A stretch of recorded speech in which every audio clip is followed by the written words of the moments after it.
Today, we get really pragmatic on how to address the endpoint security threats. And we have three great guests with us. We have David Maddox, the Chief Information Security Officer with St. Luke's. That's St. Luke's out of the Midwest, out of the Kansas City area. We have Tina Thorstensen. Is that correct, Tina? You got it. That's it. Great. Cybersecurity strategist with Crowdstrike. And Vic Naji, who is returning, who has been a guest on the show before, Director of Healthcare with Sirius. Welcome to the show. I'm looking forward to this conversation. It's going to be a lot of fun. There's a lot going on in cybersecurity. My daughter just came home from college, and we were just talking about cybersecurity, and I know this is kind of weird. My daughter is 20 years old, and we're talking cybersecurity. That probably tells you more about me than it does about her. But and she was saying, well, during the pandemic, cyber terrorism and cyber attacks really have gone down. But that really isn't the case, is it? I mean, we've seen a significant amount of activity over the last 6 to 9 months. We absolutely have, and at CrowdStrike, we keep track of the adversary activity. We track more than 140 different actors, and we've seen more activity in the first half of 2020 than all of 2019 alone, and it's just continued to go up. Yeah, and we just have new information and new threats. We just had the SolarWinds announcements this week, and a lot of activity going on there. All right, so what we're going to talk specifically about endpoint security and endpoint threats. And David, I'm really glad you're on the show. We are going to talk about what St. Luke's has decided to do. But before we go there, give us a little background on your health system. How big is your health system, and what's your area of coverage? Well, absolutely, and thanks for having me participate in this discussion. St. Luke's is a health system that includes 18 hospitals and campuses across the Kansas City region. So we're in western Missouri and eastern Kansas, a 64-county area that encompasses our service area.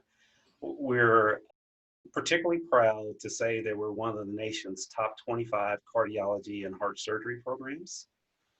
We're also the nation's leading stroke reversal program dedicated to preventing strokes and treating strokes. We're really proud of some of those accomplishments. We're the region's only treatment center for advanced breast cancer, and we also have a nationally recognized children's behavioral health center. So we're really busy, needless to say, and we're very proud of what we do, the services we provide to the greater Kansas City area. And my team is particularly proud of the services we provide to the clinicians and the physicians to ensure that their healthcare environment is safe and secure, and we provide the services that our neighbors within the community expect from us. So we're pretty big, not really big, but big enough to really be a major contributor to our community, and we're really proud of the services we provide. So David, give us a little, since we're going to talk about endpoint security, what number of endpoint devices, number of staff that you have total across the system, and how big is the IT organization? So let's start with devices. We have about 15,000 devices that we're tracking and managing on a daily basis. Our staff is about 13,000 employees. The IT staff is about 400, and the security staff is about 20 individuals. So we, compared to folks we benchmark ourselves against, we're probably a little bit smaller from a staffing perspective, but we leverage technology and services like Crowdstrike to help augment our service offerings, and we're pretty good at what we do. That's fantastic.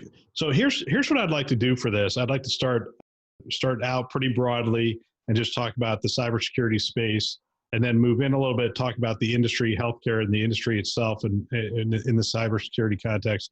And then David, I'm going to come back to you, and I'd really like to talk about how you've approached endpoint security. So before we get there, let's talk about the problem and the challenge. Tina, what's the overall challenge that the industry is facing in terms of, not the industry, but just broadly, because you serve more than just healthcare. What are we seeing out there? What's the challenge of really securing those endpoint devices? So Bill, that's a great question. And you're right. I serve not only healthcare, but the broader public sector community. And Crowdstrike is a global organization with many, many customers across all industry verticals. So it's such a great question to start with. As we kicked off the chat here, the adversarial activity is on the rise. So there's no question about that,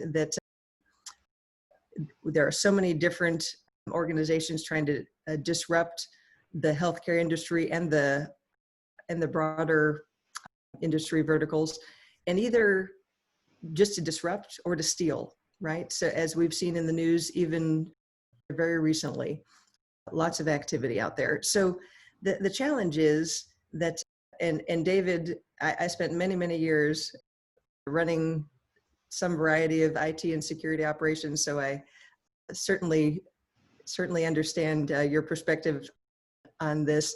The complex IT infrastructure just continues to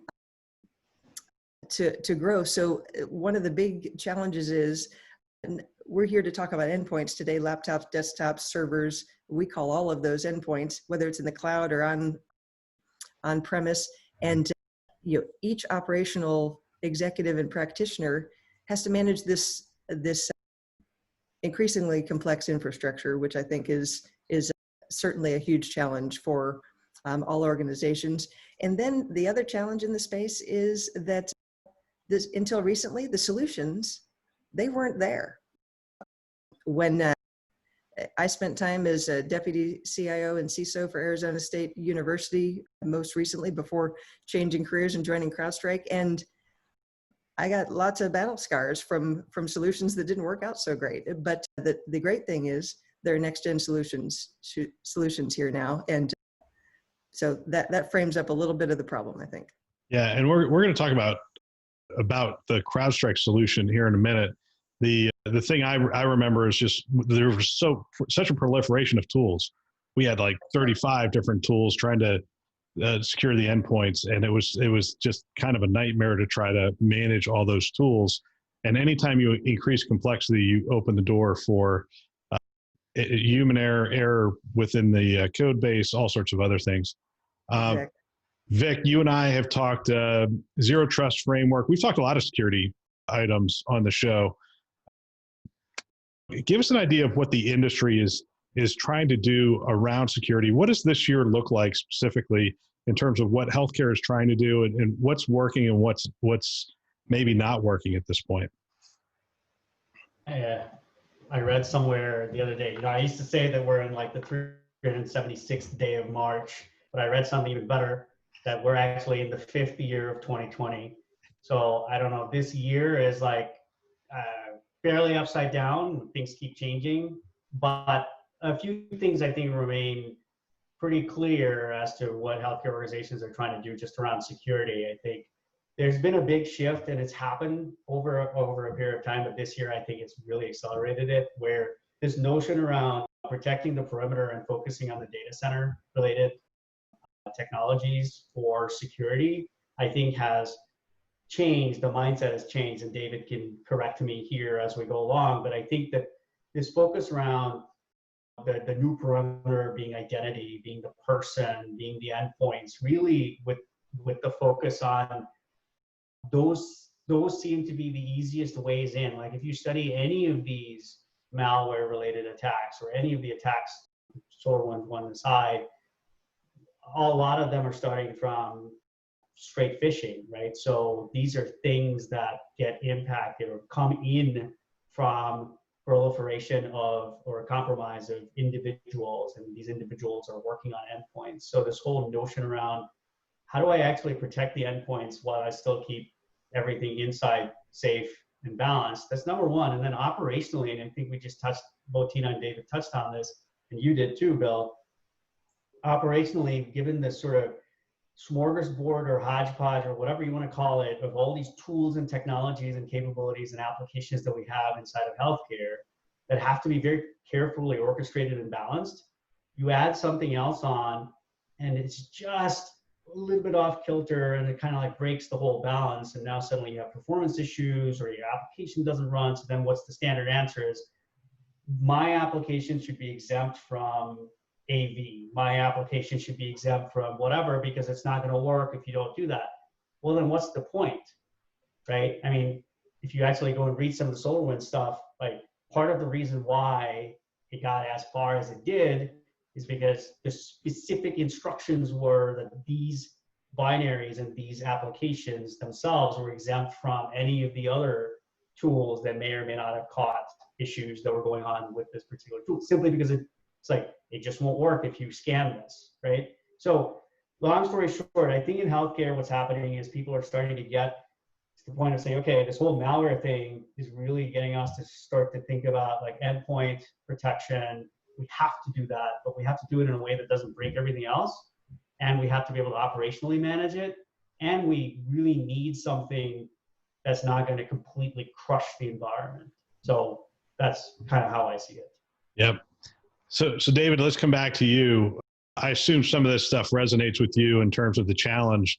What was the specific challenge that you were trying to address at St. Luke's, and how did you go about addressing it?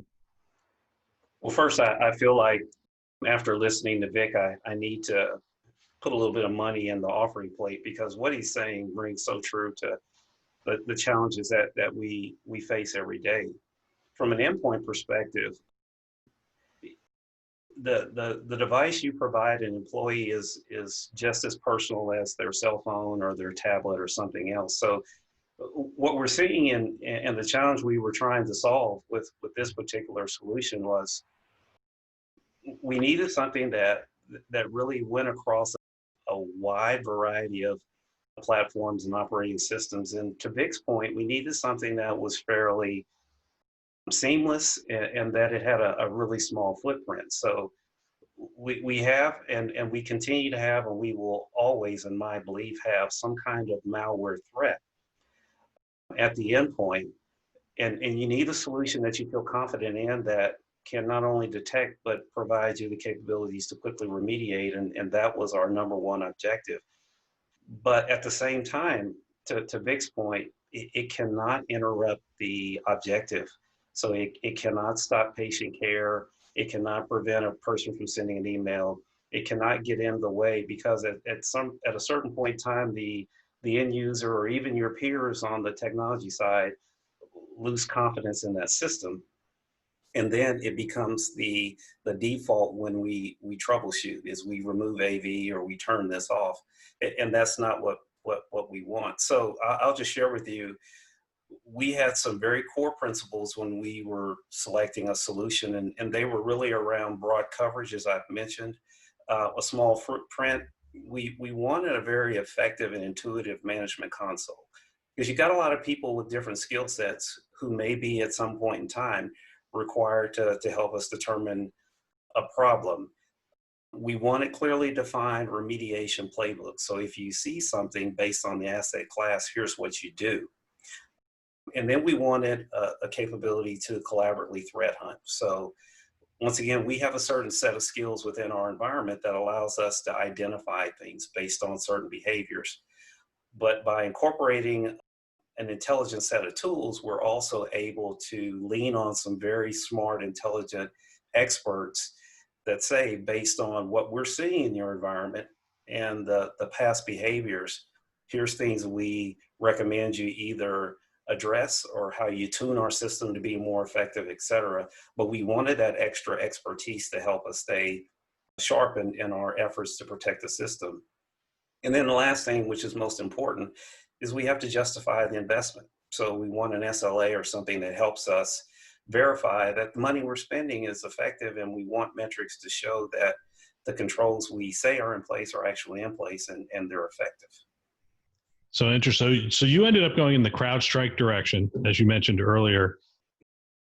And so here's what I've heard so far from you. I heard lightweight, so that a lightweight agent, so that it wasn't intruding with the normal care that is going on. It wasn't impacting clinicians. It wasn't impacting their workflow. That was number one. And number two, broad set right? So we're not only putting it on Windows 7, we might be putting it on Windows 10, we might be putting it on just a ton of different devices. So you needed a broad set there.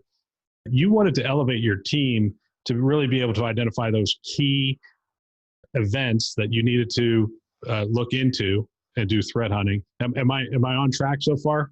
You're absolutely right. So to your third point, those indicators are compromised. Most AV systems out there will say, hey, there's something on your system that's been identified by a signature of some sort. The difference between a traditional solution and Crowdstrike is looking at the behaviors that are displayed within that device. So it may say, hey, we've seen an executable fire, it's running a script, it's going out or it's trying to make a call to an IP address, or it's trying to do a set of things that are either abnormal or that have been verified to be malicious in nature. Those are the things that you don't necessarily get with a traditional solution. And that's why we felt it was very important for us to get to really the next level of endpoint protection that allows us to not only say, yeah, these are known indicators, known hashes, known bad things. We know those. The community shares that information. We push that out as quickly as possible. But there may be tactics that are new that we also need to be aware of. And Crowdstrike is smart enough to say these tactics have not occurred in your environment before. Either we're confident that it is something that we need to get off of the machine, or let's collectively work together to determine if it's legitimate or not. And if it's not, then we will add those indicators to our set of services. And going forward, when they see it, we will know what to do about it. So Tina, that's the difference between signature-based and behavioral analysis of what's actually going on the device. I remember those signatures. We used to always update them, and then something new would come out, and it wasn't really looking for it yet. So it was we sort of had to know what we were looking for before we could find it. But now this sort of changes the game a little bit. Talk about that solution a little bit. Absolutely. So David's absolutely right. I mean, we were on a mission, and at Crowdstrike, we say we are on a mission to stop breaches, right? We are not leveraging signature-based technology at all. We do have what you might consider traditional AV, leveraging machine learning to proactively stop attacks that have malware incorporated in them. But what we've seen, and it continues to be on the rise, is that the number of attacks that have malware included in them is diminishing. It's now less than half of the attacks we see. Right. So solutions that are only going after the malware-based attacks are missing a lot of the problem. So the solution that we have, we call it a next-gen solution, born in the cloud, designed for the cloud. We collect the telemetry off the sensors that are deployed across millions of devices around the globe, and we leverage that data to protect organizations. So where we can see indicators of attack, interestingly, as we track these adversaries, they follow similar patterns each time, right? So our thinking is that if we can help organizations respond in what we call a 1-10-60, a minute to detect an issue, 10 minutes to triage it, and 60 minutes to remediate it, to resolve the issue completely, organizations can get out in front of the vast majority of attacks on their system before they get to the point of having, say, PHI be exfiltrated or any other sensitive data that they wouldn't wish to have out. Or maybe the adversary is just after disrupting organizations. Certainly we wouldn't want that to happen in the healthcare environment. We've seen some recent news that way as well. So we created a next-gen solution, single lightweight agent, as David has alluded to, that doesn't require a reboot. The doctors and the nurses and the staff, they don't have to do anything to activate this solution.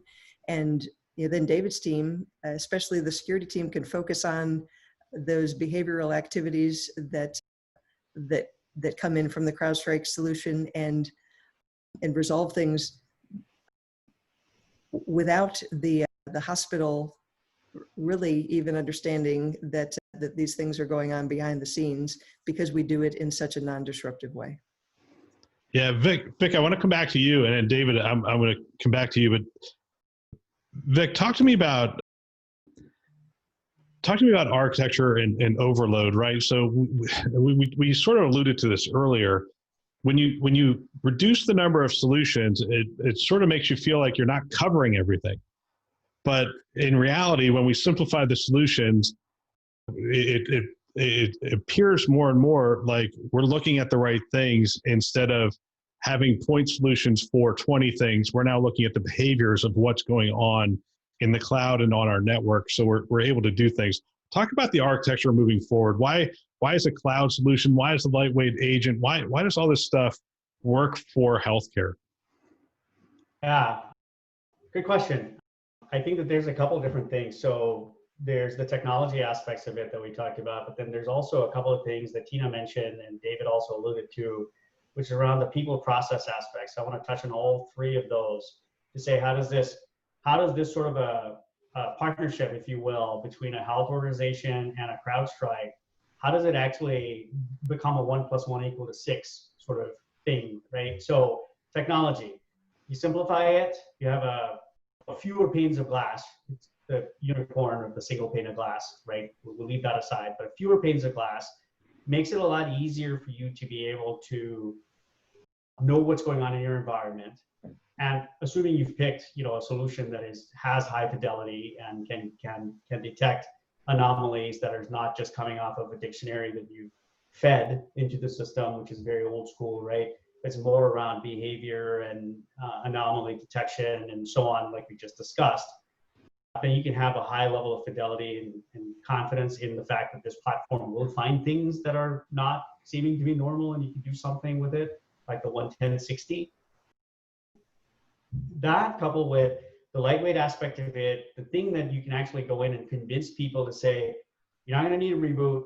We're going to put it out there. We're going to monitor performance. We're going to make sure that the telemetry performance is good. People aren't going to complain. And if they do, then we'll work through it and resolve it and build confidence. That the cybersecurity function builds confidence across the rest of the organization.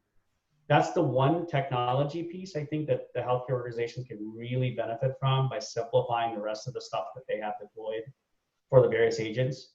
The second piece, and I think this goes in tandem, is the combination of how Crowdstrike has built this entire thing in a cloud-first environment, which allows them to use every single one of their global customers and every single thing that they see across these global customers as the base for your environment. So you might be St. Luke's that's running in the Midwest in the US, but you're benefiting from all of the anomalies that Crowdstrike is seeing across the globe in near real time. This is not like an ETL process where they're like, oh, I'm going to batch out stuff that I've seen over the last 6 months and then feed a repository to say, oh, if you see something like this, then you should do something about it. So we don't have to rely on David and his staff to do something. It's exactly right. But it's a combination and a partnership. That's why it's so important, because David and his staff know the health system better than anybody else ever could, right? So bringing those things together to say, okay, we're seeing something go on. It seems like one of those things that we've seen go on in wherever, which country, pick some country, seems to be something similar going on here. Now let's work with the staff locally to say, hey, let's go look at this thing, say, is this really that, or is it something different that looks kind of like that? And then if it's a false positive, that's fine, because there's a few of those, but better to err on the side of caution than to just shut the system off and then impact care. I think that's the people process side. And when you put all those things together and you add the simplicity of the solution, the way it's deployed, you don't have a big burden in terms of deploying and monitoring, et cetera. I think and then that's when you bring the IT group in as well, right? Because they're responsible for a lot of the deployment and management and networking and so on. I think a combination of those really is what helps the healthcare organization move forward. Yeah. And David, I want to talk to you about the people side of it, which Vic just brought up. I want to talk about the experience of your team. because you are the quintessential case of you did outsource a portion of this to CrowdStrike and then elevated what your team's doing, which is the promise. We always say that about outsourcing. We're gonna elevate the team, and you've been able to do that. Talk about that a little bit. Well, it's a learning process. I will have to admit that when we first started to consider the complete Falcon solution, my team was a little apprehensive because the first question is Dave, can they respond fast enough? But as part of the partnership, you understand that an organization like CrowdStrike brings a very high level of expertise to the table. And what we're looking for is really trying to address the problem, which is how do we quickly resolve endpoint issues? What I will share with you is when we first entered into the agreement and we started to configure the solution, we would see alerts pop up on the console just like the Falcon team would see them. And the tendency was for us to just jump in and try and resolve them. But what we found out is we may be in the midst of trying to figure out what was going on, and CrowdStrike would send us an alert and say, oh, by the way, we have remediated the system. And so what I would share with you is you're exactly right. We decided that we were going to let the experts do what we engaged them to do and leverage that relationship to learn how to get better at the areas that we needed to get better in, and that's actually threat hunting. And what's really interesting about how the dynamic evolved is we can pick up the phone, and there are times when we're on the phone with CrowdStrike 3 or 4 times a week, not necessarily about a specific endpoint issue, but hey, something has come out. How do we use the tool to understand what the indicators of compromise are? And then how do we make sure that our systems and our protections are protected? And that's the value that a service like CrowdStrike brings, because we have an exercise we call LOE. Every time an alert comes out, we want to understand as quickly as possible what our level of exposure is. And so from a desktop perspective, we can quickly go to the console. CrowdStrike has a community of threats that are out there. So I can go read about any of the threat gangs or anything that's going on along with the indicators of compromise. And I can search my system to see if that's even shown up in my environment. Those are the value adds that we didn't do before. So not only do they provide a service that remediates at the desktop, they also provide information on the back end where we can actually learn this particular variant of ransomware may not specifically be applicable to your environment. We haven't seen it in the healthcare environment. So your threat hunters are actually being proactive, looking at you. Absolutely.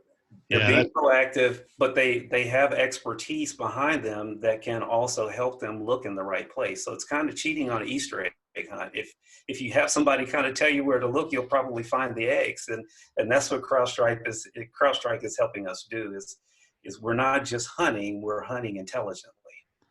Yeah. So Tina, talk a little bit about, I think the solution is called the Falcon solution. Is that correct? Right. Mm-hmm. That would make sense. So talk a little bit about that. I mean, one of the things that we heard was after hours support. Yep. And the first thing that comes to my head is how many of the attacks actually happen after hours? Probably a majority, I would imagine. Talk about that service and how it helps an organization that maybe only has 20 people trying to cover 13,000 devices across 60 counties. Absolutely, Bill. So essentially what we've done at CrowdStrike is we've flipped the model. The old model was that security companies would come in and maybe even in 24/7 service, just fire off alerts. And that generated a lot of alert fatigue. If you can imagine the user experience for the analysts at the customer end not even knowing where to start because the alerts are coming in so fast, they don't know which ones are false positives, which ones are high fidelity alerts. So we completely changed that model. We only send high fidelity alerts, and we only send those that we haven't already resolved. You can get to those, to David's point. You can see where the the attack surface has been. But what we offer, in addition to a suite of products that an organization can deploy through the help of alliance partners like Sirius, with Vic here on the call with us today. Beyond that, this Falcon Complete option is basically designed to be an extension of the security team, to allow the internal teams to do more high value things that are very specific to their healthcare organization, and allow CrowdStrike to do what CrowdStrike does best, which is basically minimize the attack surface that you see coming in that people have to pay attention to anyway. Let technology do what technology does best.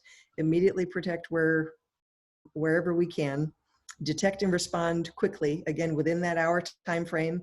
And David and each one of our customers can see exactly how quickly we're responding on each one of those. And we work hard to respond well within that threshold, and then mitigate things before they turn into a breach. Because, you know, as David was talking about, when we see an executable fire up that just doesn't look quite right, if we can stop it there before the reconnaissance happens, because once an adversary gains a foothold, they look around to see what they can do. What can they monetize? What can they disrupt? And then they'll just deploy additional technology. And if we can stop them at that front gate, that's huge. And that's what the Complete team does. And much like we're seeing play out right now this week with some of the recent announcements, we follow the same methodology. We put a blog up recently this week, straight off the CrowdStrike page, talking about how the adversary is taking this identity-centric approach. I think it was Vic, you mentioned it early on. I call it, if you can just ask somebody for their car keys and walk away with it, why not? I mean, it's the simplest solution for an adversary to walk in and look like a legit user. And what CrowdStrike is about is pairing what we're seeing, the activity we're actually seeing go on the device, with the identities of who is logging in and what they typically do, that behavioral piece, to see if it looks legitimate or not. Yep. Absolutely. One of the things I want to close with, I've been asking guests of the show a variation of this question over the last couple of months, and that is, what do you think the lasting impact on healthcare IT is going to be as a result of what we've experienced over the last 12 months? As a result of the pandemic, what's going to be the lasting impact, do you think, on health IT? I guess, Vic, I'll start with you. David, I'll end with you. Vic, what's the lasting impact of the pandemic on health IT? Things are going to move a lot quicker, just because we've demonstrated that we can do things quicker and better. To tell how pick any of those examples sort of showed us that we could do that. The things that would take a couple, 3 years to do, we've been able to do in months. Second is, I think the whole notion of the cloud and cloud scale, even if you don't pick your stuff up and move it out to the cloud, but just learning from cloud scale type things like CrowdStrike, I think has become very, very important, because the landscape that you had to focus on previously used to be fairly local, but now it's like a global landscape, especially when you think about security, right? Security related things. So I think, and then there's a whole bunch of variations amongst those, remote work, et cetera, et cetera. I think this whole notion around identity being the new perimeter and how does security tie in, I think those are things that are going to change, that have changed, and will continue to sort of evolve as we go forward. That's just how I see it. Yep. Tina, lasting impact on health IT as a result of the pandemic, or health IT security as a result of the pandemic? Yeah, lasting impact. Innovation opportunities are being fast-tracked. We're seeing that already pick up, much like Vic was mentioning, these digital transformation efforts underway to simplify the technology infrastructure, kind of where we started, and also leverage the new tools and solutions that are there today that weren't there just a short time ago. And the second thing in terms of lasting impact, and I think it's representative of the group you brought onto this call today, is this community aspect where we're all working together to bring solutions to defend against the adversary, since we're having a security conversation, or help solve, IT, health, hygiene issues. And it takes a village. And David, we're going to give you the last word. Lasting impact on health IT or health IT security as a result of the pandemic?